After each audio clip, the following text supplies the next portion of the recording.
I can lash out and feel not lousy at all in my shadow, but I don't do that anymore. That's me and my old self, my unevolved self. I've learned.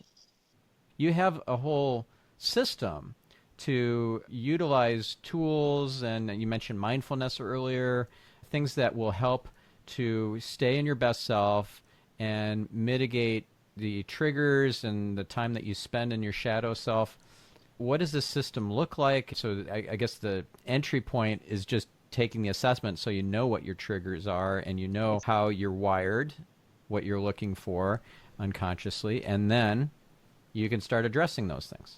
That's exactly right. We deliberately wrote the report, the Why Have You report, to be fairly succinct and accessible, and it provides exactly the information that you just said. What are my unconscious motivators? That's the most important. What do I look like when I show up in best self? What do I look like when I show up in shadow, which I have to own and name? And which are my triggers that would push me into shadow if I'm not mindful? That's the key that's in the report. That's the essential, vital starting point, as you say.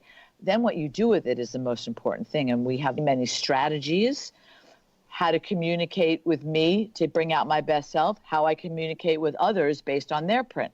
So there are certain communication styles you should use with your wife, certain communication styles she should use with you or your direct reports or your team. It's not a one-size-fits-all.